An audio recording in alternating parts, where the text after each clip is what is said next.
Good evening everyone. आज अपन classification of seeds पढ़ेंगे।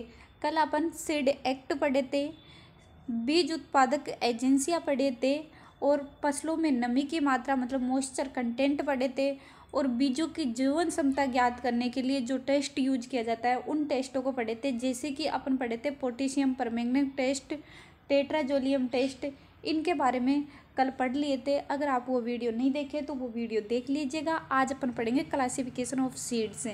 तो सीड्स मुख्य रूप से 4 प्रकार के होते हैं। कितने प्रकार के होते हैं? 4 प्रकार के होते हैं। फर्स्ट सीड होता है न्यूक्लियस सीड। कौन सा होता है? न्यूक्लियस सीड, जिसे हिंदी में कहते हैं मूल केंद्रक बीज। सेकंड है ब्रीडर सीड, जिसे हिंदी में कहते हैं प्रजनक बीज। नेक्स्ट है फाउंडेशन सीड, जिसे हिंदी में कहते हैं आधार बीज। नेक्स्ट है सर्टिफाइड बीज, जिसे हिंदी में प्रमाणित बीज कहते हैं। अब इन जो क्लासिफिकेशन ऑफ सीड है, ये 4 टाइप्स के सीड होते हैं। इनको डिटेल से पढ़ते हैं। एग्जाम में अधिकतर पूछते हैं कि टैग कलर पूछते हैं, इन सीड्स का टैग कलर पूछते हैं। तो अब अपन इनकी डिटेल से बात करते हैं। यहाँ पे अपना फर्स्ट टाइप देखते हैं न्यूक्लियस सीड, जिसे हिंदी में क्या कहते हैं? मूल केंद्रक बीज। इसकी अपन बात करें तो इसकी विशेषता की तो ये किसी विकसित होने वाली नई किस्म का शुरुआती बीज होता है। जैसे कि कोई भी वैरायटी न्यू डेवलप होती है तो उसका शुरुआती स्टार्टिंग का बीज होता है जो सबसे कम मात्रा में उपलब्ध होता है। ये बात आप ध्यान रखिएगा। न्यूक्लियस सीड ये किसी विकसित होने वाली नई किस्म का शुरुआती बीज होता है जो सबसे कम मात्रा में उपलब्ध होता है। ये न्यूक्लियस सीड होता है। इसका प्रोडक्शन मतलब प्रोड्यूस इसको ओनली प्लांट ब्रीडर ही कर सकता है। जो इसको इस वैरायटी को बनाया है वही इसका प्रोडक्शन कर सकते हैं। इसके अलावा कोई और इसका प्रोडक्शन नहीं कर सकते हैं। तो ये प्लांट ब्रीडर अपनी वैरायटी कहाँ पे विकसित करेंगे? जैसे कि एग्रीकल्चर यूनिवर्सिटी में ये अपनी वैरायटी विकसित करते हैं या फिर रिसर्च इंस्टीट्यूट में अपनी वैरायटी विकसित करते हैं। तो ये आप ध्यान रखिएगा। जो न्यूक्लियस सीड है उसका प्रोडक्शन ओनली प्लांट ब्रीडर ही कर सकते हैं, मतलब पादप प्रजनक ही इसका प्रोडक्शन कर सकते हैं, अन्यथा और कोई व्यक्ति नहीं कर सकते हैं। नेक्स्ट अपन बात करें तो जेनेटिक प्योरिटी की, मतलब आनुवंशिक शुद्धता इसमें 100% होनी चाहिए। जैसे कि आनुवंशिक शुद्धता कैसे? अपनी ये अपन को न्यू वैरायटी निकालनी है तो इसके पास में कोई दूसरी पसंद नहीं होनी चाहिए जिससे कि क्रॉस पोलिनेशन हो जाए। तो इसमें जेनेटिक प्योरिटी 100% होनी चाहिए। फिजिकल प्योरिटी भी 100% होनी चाहिए, मतलब बीज साफ सुथरा होना चाहिए, किसी भी प्रकार का कूड़ा करकट उसमें नहीं होना चाहिए। तो फिजिकल प्योरिटी और जेनेटिक प्योरिटी 100% होनी चाहिए। और ये नो सर्टिफिकेशन होता है, मतलब इसको नो सर्टिफिकेशन होता है और इस पर कोई भी प्रकार का टैग नहीं लगा होता है। और टैग नहीं लगा होता तो इसमें मार्केट भी नहीं भेजा जाएगा। तो नो टैग और नो मार्केट। देखो इसमें देखना आपको, न्यूक्लियस सीड में ना ही तो सर्टिफिकेशन होता है, ना ही इसके ऊपर टैग होता है और ना ही इसको मार्केट में बेचा जाता है। अब कभी कभी एग्जाम में क्वेश्चन ऐसे पूछ लेते हैं कि न्यूक्लियस सीड के टैग का कलर क्या होता है। जब इसमें टैग कलर होता ही नहीं है तो एग्जाम तो इसका कलर देंगे ना, एग्जामिनर पूछ लेगा कि न्यूक्लियस सीड का टैग कलर क्या होता है। अब बच्चे इसका कलर करके आ जाते हैं, वाइट करके आ जाते हैं, ब्लू करके आ जाते हैं, येलो करके आ जाते हैं, जबकि इस पर टैग दिया ही नहीं होता, ये मार्केट में बेचा ही नहीं जाता। तो इस पर किसी भी प्रकार का टैग नहीं होता है न्यूक्लियस सीड पे। ये बात आप ध्यान रखिएगा। यहाँ पे अपना नेक्स्ट टाइप है ब्रीडर सीड, जिसे हिंदी में क्या कहते हैं? प्रजनक बीज इसे हिंदी में कहते हैं। ब्रीडर्स सीड को हिंदी में कहते हैं प्रजनक बीज। अब यहाँ पे है कि progeny of nucleus and breeders seed, मतलब ये प्रोजेनी ये संतति न्यूक्लियस सीड और ब्रीडर सीड की है। जो ब्रीडर सीड है इसकी ब्रीडर सीड फर्स्ट और ब्रीडर सीड सेकंड स्टेज होती है। अब एग्जामिनर ऐसे तो आपको क्वेश्चन पूछेगा नहीं कि ब्रीडर्स सीड की सेकंड प्रोजेनी कौन सी है, ब्रीडर सीड सेकंड की प्रोजेनी कौन है, ऐसे तो एग्जाम पूछेगा नहीं। एग्जामिनर सीधा सीधा पूछेगा कि ब्रीडर सीड किसकी प्रोजेनी है। अब ऑप्शन में आपको न्यूक्लियस सीड भी दे रखा है और ब्रीडर सीड भी दे रखा है, तो आप ब्रीडर सीड सही ऑप्शन करके आएंगे। अगर आपको ब्रीडर सीड नहीं दे रखे हैं तो फिर न्यूक्लियस सीड ही करेंगे। तो ये ब्रीडर सीड किसकी प्रोजेनी है, किसकी संतति है? न्यूक्लियस सीड की। प्रोजेनी मतलब संतति, तो ये न्यूक्लियस सीड मतलब मूल केंद्रक बीज की संतति है। नेक्स्ट क्वेश्चन है कि ओरिजिनल प्लांट ब्रीडर के अलावा इसको किसी और दूसरे रिसर्च इंस्टीट्यूट वाले भी इसका प्रोडक्शन कर सकते हैं। जो प्लांट ब्रीडर होता है मतलब पादप प्रजनक होता है जो इसको विकसित करता है, उसके अलावा इसको और रिसर्च इंस्टीट्यूट वाले या एग्रीकल्चर यूनिवर्सिटी वाले भी इसका प्रोडक्शन कर सकते हैं उस प्लांट ब्रीडर से। मतलब जो ओरिजिनल प्लांट ब्रीडर्स होता है इसका ओरिजिनल, उससे अनुमति लेके ये उसका प्रोडक्शन कर सकते हैं। किसका प्रोडक्शन कर सकते हैं? ब्रीडर्स सीड का। अन्यथा और व्यक्ति इसका प्रोडक्शन नहीं कर सकते हैं। ओनली रिसर्च इंस्टीट्यूट और एग्रीकल्चर यूनिवर्सिटी वाले इसका प्रोडक्शन कर सकते हैं, वो भी प्लांट ब्रीडर की अनुमति लेके। जो ब्रीडर सीड होता है ये भी कोई भी सर्टिफिकेशन नहीं होता है, नो सर्टिफिकेशन होता है। इसमें जेनेटिक प्योरिटी मतलब आनुवांशिक शुद्धता 100% होती है और भौतिक शुद्धता मतलब इसमें भी साफ सफाई पूरी तरह से होनी चाहिए। जब ये रिसर्च इंस्टीट्यूट वाले ये तो ध्यान रखेंगे ना, इसमें साफ सुथरा किसी भी प्रकार का कूड़ा करकट नहीं होना चाहिए, या इस किस्म में किसी दूसरी किस्म का बीज नहीं होना चाहिए, इसमें किसी दूसरी फसल का बीज भी नहीं होना चाहिए। उसे कहते हैं फिजिकल प्योरिटी मतलब भौतिक शुद्धता भी इसमें 100% होनी चाहिए और आनुवंशिक शुद्धता भी इसमें 100% होती है। अब जो ब्रीडर सीड का टैग कलर की बात करते हैं तो इसका टैग कलर होता है गोल्डन येलो। क्या होता है? गोल्डन येलो इसका टैग कलर होता है। और इस टैग कलर की जो साइज होती है वो 12x60 सेंटीमीटर होती है।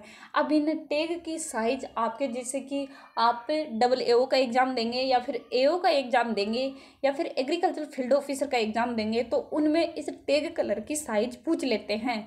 तो आपको उन एग्ज़ामों के लिए इसकी साइज याद रखनी होगी 12x60 सेंटीमीटर। अन्यथा एग्रीकल्चर सुपरवाइजर में इनकी साइज नहीं पूछती है, ओनली टैग कलर पूछेगा। तो ब्रीडर सीड का टैग कलर होता है गोल्डन येलो। इस टॉपिक में से आपको एग्जाम में 2 या 3 क्वेश्चन देखने को मिलेंगे, इसलिए आप इस वीडियो को ध्यान से पढ़िएगा। और आप नोटबुक लेके नहीं बैठे तो नोटबुक लेके बैठिएगा, ताकि आप साथ के साथ लिख लोगे तो आपको साथ के साथ याद हो जाएगा। अब आपका जो सीड का क्लासिफिकेशन का तीसरा भाग है मतलब फाउंडेशन सीड, जिसे हिंदी में कहते हैं आधार बीज। इस फाउंडेशन सीड को मदर सीड के नाम से भी जाना जाता है। किस नाम से जाना जाता है? मदर सीड के नाम से जाना जाता है। एग्जाम में क्वेश्चन आ सकता है कि फाउंडेशन सीड को किस नाम से जाना जाता है, तो ऑप्शन आ जाएंगे आपके पास न्यूक्लियस सीड, ब्रीडर सीड या मदर सीड या सर्टिफाइड सीड। तो अपना राइट आंसर होगा मदर सीड के नाम से भी फाउंडेशन सीड को जाना जाता है। अब फाउंडेशन सीड की भी स्टेज फर्स्ट और स्टेज सेकंड होती है। तो इसकी प्रोजेनी मतलब इसकी संतति ब्रीडर सीड और फाउंडेशन सीड दोनों होती है। ये आप ऑप्शन के अनुसार याद रखिएगा कि एग्जामिनर कैसा ऑप्शन देता है, उसके अनुसार आपको इसको सही करना है। नेक्स्ट अपन बात करें तो इसका प्रोडक्शन कौन कर सकता है? फाउंडेशन बीज मतलब आधार बीज का प्रोडक्शन कौन कर सकता है? तो इसका प्रोडक्शन NSC मतलब इसकी फुल फॉर्म है नेशनल सीड कॉरपोरेशन। ये कब इस्टेब्लिश्ड हुआ था? इसकी स्थापना कब हुई थी? 1963 नई दिल्ली में हुई थी। ये बात अपन कल पढ़ लिए थे। अगर आप वो वीडियो नहीं देखे तो वो वीडियो भी देख लीजिएगा, क्योंकि वो भी बहुत मोस्ट है। उसमें NSC मतलब राष्ट्रीय बीज निगम, RSSC जिसमें से आपको एग्जाम में क्वेश्चन आते हैं, ये जयपुर में स्थित है। उसकी स्थापना 28 मार्च 1978 में हुई थी RSSC की। तो वो भी आप राजस्थान स्टेट सीड कॉरपोरेशन है उसकी फुल फॉर्म, तो वो जयपुर में स्थित है। उसकी स्थापना 28 मार्च 1978 में हुई थी। अगर वो आप वीडियो नहीं देखे तो वो जरूर देख लीजिएगा, उससे आपको बहुत क्वेश्चन याद हो जाएंगे। तो फाउंडेशन सीड मतलब आधार बीज का प्रोडक्शन कौन कर सकता है? नेशनल सीड कॉरपोरेशन या स्टेट एग्रीकल्चर डिपार्टमेंट वाले इसका प्रोडक्शन कर सकते हैं। जो फाउंडेशन सीड होता है आधार बीज होती है, इसमें जेनेटिक प्योरिटी मतलब आनुवंशिक शुद्धता 99% से अधिक होनी चाहिए और फिजिकल प्योरिटी 98% से अधिक होनी चाहिए। मतलब इसमें जेनेटिक प्योरिटी 99% होनी चाहिए और फिजिकल प्योरिटी 98% होनी चाहिए। अब इसका टैग कलर की बात करें तो फाउंडेशन सीड का टैग कलर वाइट कलर का होता है, मतलब सफ़ेद कलर का इसका टैग होता है। और इसका साइज की बात करें तो साइज होता है 15x75 सेंटीमीटर। तो ये आपको बताई दी कि एग्रीकल्चर सुपरवाइजर में इसके साइज नहीं पूछेगा टैग कलर के। कोई बड़ा एग्जाम होता है जैसे कि एग्रीकल्चर फील्ड ऑफिसर या फिर एग्रीकल्चर असिस्टेंट ऑफिसर में इनका साइज पूछ लेते हैं। तो जो वाइट कलर का टैग होता है इसका साइज होता है 15x75 सेंटीमीटर। नेक्स्ट टाइप अपना सर्टिफाइड सीड, जिसे हिंदी में प्रमाणित बीज के नाम से भी जाना जाता है। इस सीड की प्रोजेनी की बात करें तो ये फाउंडेशन सीड की प्रोजेनी है, मतलब फाउंडेशन सीड की संतति है सर्टिफाइड सीड। ये बात आप ध्यान रखिएगा। तो पहले आता है न्यूक्लियस सीड, उसके बाद में आता है ब्रीडर सीड, फिर आता है फाउंडेशन सीड, फिर आता है सर्टिफाइड सीड। तो इसकी प्रोजेनी आप इसको क्रम वाइज याद कीजिएगा, प्रोजेनी अपने आप याद हो जाएगी। तो ये जो सर्टिफाइड सीड होता है इसका प्रोडक्शन कौन करता है? तो जो सर्टिफाइड सीड का प्रोडक्शन फार्मर कर सकता है, मतलब किसान इसका प्रोडक्शन कर सकता है, और प्राइवेट कंपनी वाले इसका प्रोडक्शन कर सकते हैं। SSCE से इसका परमिशन लेके वो उनका प्रोडक्शन कर सकते हैं। अब SSC state seed certificate agency से परमिशन लेके इसका किसान और प्राइवेट कंपनी वाले इसका प्रोडक्शन कर सकते हैं। सर्टिफाइड के टैग कलर की बात करें तो इसका एजर ब्लू इसके टैग कलर होता है। इसकी साइज की बात करें तो 15x75 सेंटीमीटर इसकी साइज होती है। ये बात आप ध्यान रखिएगा। आप हमारे चैनल को सब्सक्राइब नहीं किए तो सब्सक्राइब कर लीजिएगा और अपने फ्रेंड्स के पास शेयर कीजिएगा। अब एक नेक्स्ट टाइप है कि सीड रजिस्ट्रेशन सीड। ये सीड होता है तो ये इंडिया में उपलब्ध नहीं होता है। इसके एग्जाम में कभी कभी टैग कलर पूछ लेते हैं, तो इस सीड का टैग कलर होता है पर्पल या ऑरेंज। इस सीड का टैग कलर होता है, रजिस्ट्रेड सीड का टैग कलर होता है पर्पल या ऑरेंज। तो ये इंडिया में उपलब्ध नहीं होता है ये सीड। जैसे कि मैंने आपको बताया कि किसान और प्राइवेट कंपनी वाला अपना सीड बनाते हैं तो उसे ट्रूफुल लेवल सीड कहते हैं। क्या कहते हैं? ट्रूफुल सीड लेवल कहते हैं। जो किसान और प्राइवेट कंपनी वाले अपना सीड बनाते हैं उसे ट्रूफुल लेवल सीड कहते हैं। इस सीड की इस जो सीड होता है इसका बीज का टैग कलर होता है वो ग्रीन कलर का होता है, और इसके साइज की बात करें तो 15x10 सेंटीमीटर इसका साइज होता है। नेक्स्ट अपन बात करते हैं, कभी कभी एग्जाम में पूछ लेता है कि सीड इंडेक्स और सीड वेट के बारे में पूछ लेते हैं, मतलब सीड इंडेक्स और टेस्ट वेट के बारे में। तो सीड इंडेक्स बीजों के वजन को सीड इंडेक्स मतलब 100 बीजों का वजन होता है उसे सीड इंडेक्स कहते हैं, और 1000 बीजों का वजन होता है उसे टेस्ट इंडेक्स कहते हैं। तो ये आप ध्यान रखिएगा, 100 बीजों का वजन होता है उसे सीड इंडेक्स मतलब बीज सूचकांक कहते हैं, और 1000 बीजों के वजन को टेस्ट वेट कहते हैं। तो ये बात आप ध्यान रखिएगा। ये सीड इंडेक्स में अपन पढ़ लेते हैं कि इसमें क्या क्या आते हैं। तो इसमें मोटे व भारी बीजों के लिए काम लिया जाता है सीड इंडेक्स। जो बीज मोटे होते हैं और भारी होते हैं उनके लिए सीड इंडेक्स काम में लिया जाता है। चना का 16 ग्राम होता है, चने के जो सीड होता है उसका सीड इंडेक्स 16 ग्राम होता है। सोयाबीन का 10 से 15 ग्राम होता है। मक्का का 20 से 25 ग्राम होता है। मटर का 35 से 40 ग्राम होता है, और मूंगफली का 45 ग्राम होता है। ये बात आप ध्यान रखिएगा।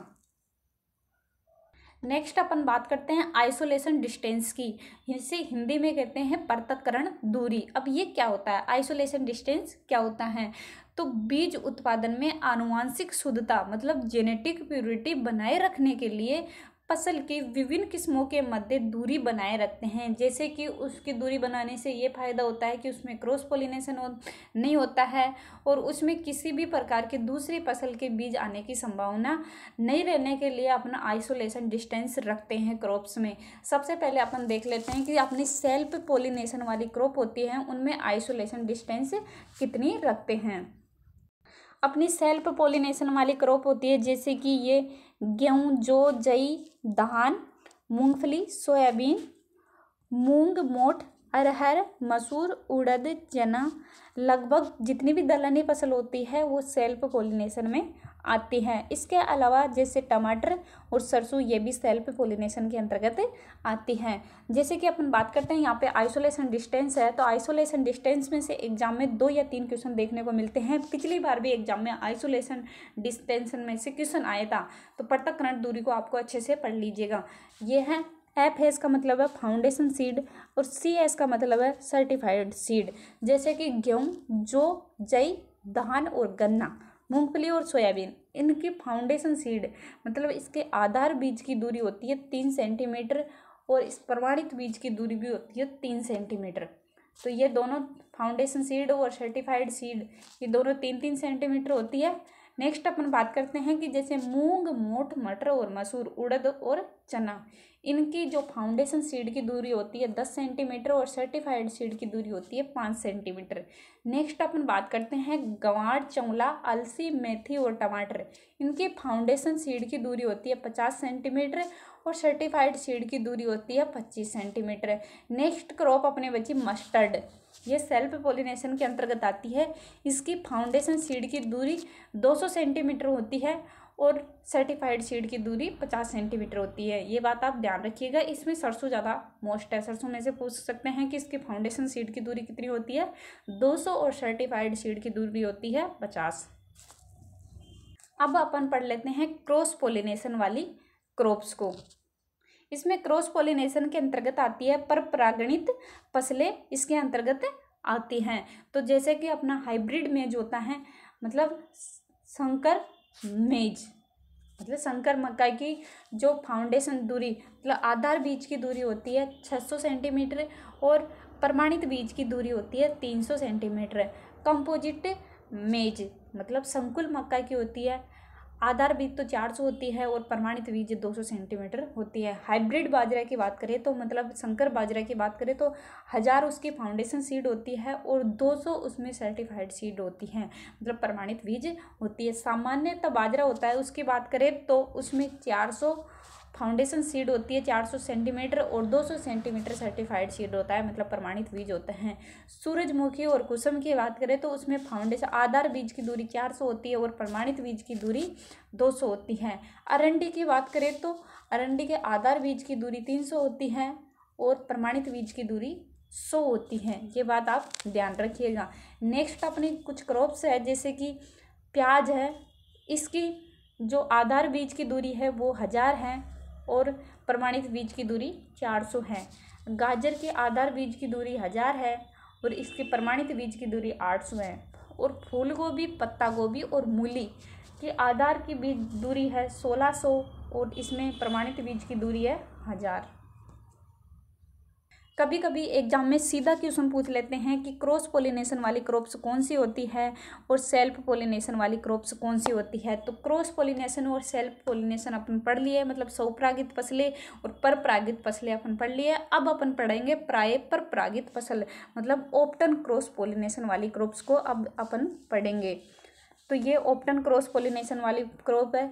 जैसे सबसे पहले क्रॉप है अरहर, तो इसकी आधार बीज की दूरी 250 होती है और प्रमाणित बीज की दूरी 100 होती है। और हाइब्रिड जवार मतलब संकर जवार की बात करें तो इसमें 300 होती है आधार बीज में और प्रमाणित बीज में 200 होती है। संकुल जवार की बात करें तो संकुल जवार में आधार बीज की दूरी 200 होती है और प्रमाणित बीज की दूरी 100 होती है। बैंगन की बात करें तो इसमें आधार की बीज की दूरी 200 होती है, सर्टिफाइड सीड की दूरी 100 सेंटीमीटर होती है।